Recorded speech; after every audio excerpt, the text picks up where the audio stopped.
The green view, అదే Shri green view అనమాట. International start అయ్యాం.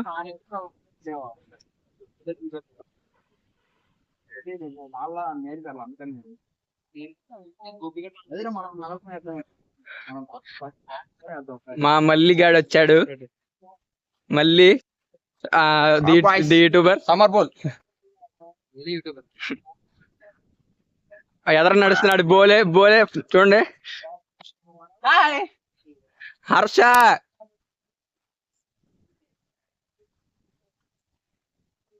వాతావరణం చాలా చల్లగా ఉంది. స్విమ్మింగ్ పూల్ లో మాత్రం జనాలు ఎక్కువ ఉన్నారు.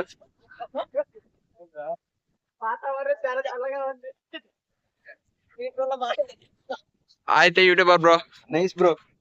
వ్లాగ్ అయితే తీద్దాం. బ్లాగ్ అయితే తీస్తున్నాం. ఇప్పుడు మనం గ్రీన్ వ్యూ సిసిలీ దగ్గరికి వచ్చాము. సడన్ గా ఎండ మాత్రం పెరిగింది. మాయా, సూర్య మాయా, ఇంటికి వెళ్ళి పోవాయా, ఈత కొట్టాలి. అది నాన్న స్విమ్మింగ్ పూల్ తీయనా.